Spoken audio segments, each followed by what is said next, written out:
Terus pas anaknya jadi ekstrim, gedenya, aduh, aku nggak tahu, kok bisa begitu anakku, kok bisa lu?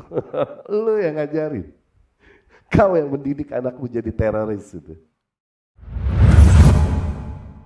Bagaimana menjaga al-amnul fikri pada anak-anak kita? Bagaimana menjaga keamanan pemikiran maksudnya?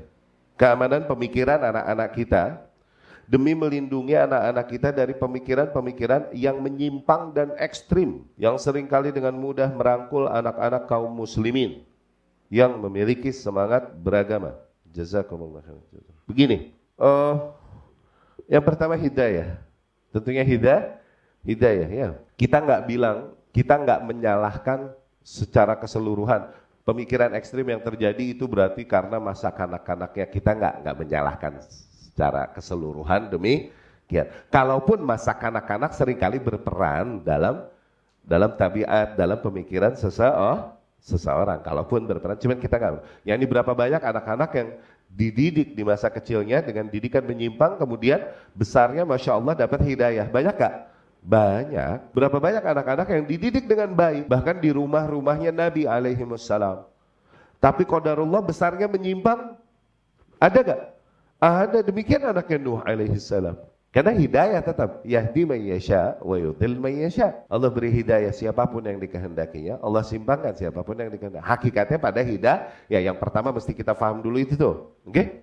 Maka kalau kita tahu itu, ya andalkan kekuatan doa kita kepada Allah Subhanahu wa taala yang Maha mengatur hidayah hamba-hambanya. Doa kepada Allah Subhanahu wa taala dengan doa-doa apapun, dengan bahasa apapun atau yang diajarkan di dalam Al-Quran, doa untuk kebaikan anak-anak dan keturunan kita. Rabbana hablana min azwajina wa dzurriyyatina qurrata a'yun waj'alna lil muttaqina imama. Tuh, wahai Rabb kami, berikanlah kepada kami dari istri-istri dan anak-anak kami orang-orang yang menjadi penyedap mata, yakni membanggakan, membahagiakan. Dan jadikanlah kami menjadi para pemimpin bagi orang-orang yang bertakwa. Tuh, doakan itu. Rabbi habli min ladunka dzurriyyatan thayyibah innaka anta sami'ud du'a. Wahai Rabbku, berilah kepadaku dari sisimu keturunan yang thayyib, keturunan yang baik. Sesungguhnya Engkau zat yang maha mendengar doa. Tuh, ada doa. Jadi doa yang pertama tuh ya. Setelah itu baru kita upayakan apa yang bisa kita upayakan dari pendidikan yang baik, cara mewarnai yang baik. Didikan kepada anak-anak kita akidah yang sahih, akidah yang benar sejak kecil.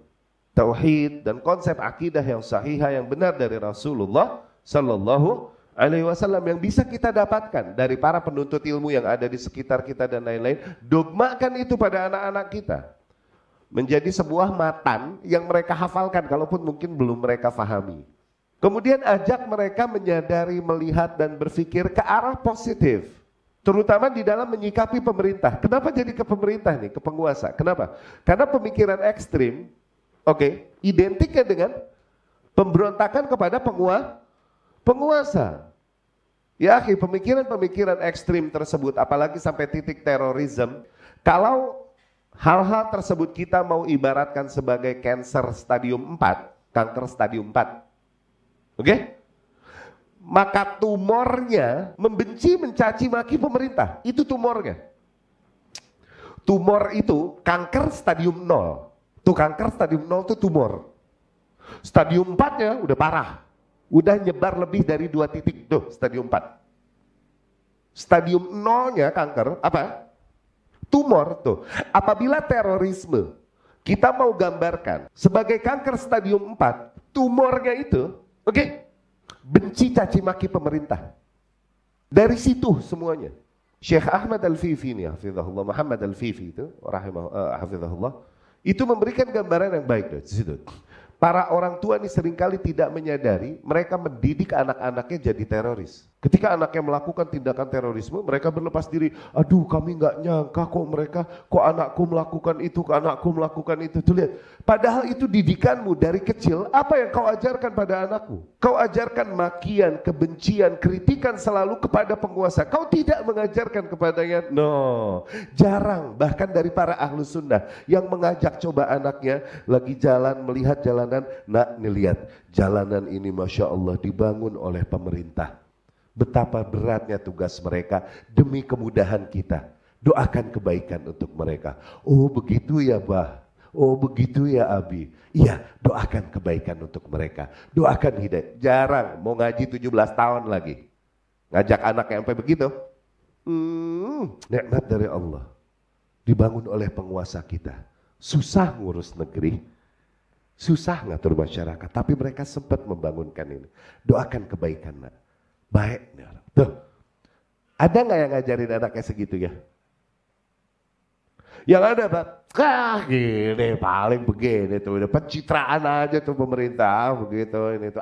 Tuh ngomongnya di depan anaknya. Terus anaknya dengar dari kecil.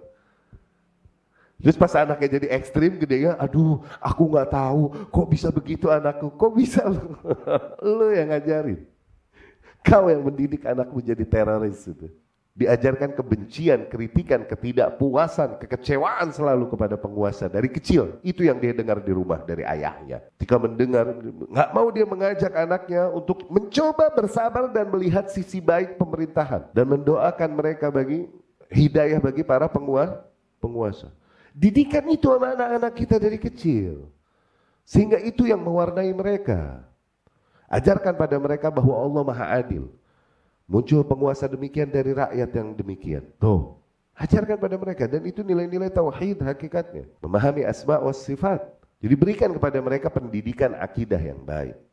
Pendidikan tauhid yang baik. Sisanya berserahlah kepada Allah Subhanahu wa ta'ala. Dengan apa? Dengan doa. Doa selalu menjadi kekuatan yang paling besar dari para ahli tauhid. Sementara kelompok-kelompok lain adalah kaum yang meremehkan kekuatan doa. Justru kita melihat kekuatan doa adalah kekuatan terbesar bagi seorang muslim. Ya, semoga Allah menjaga anak dan keturunan kita kelak.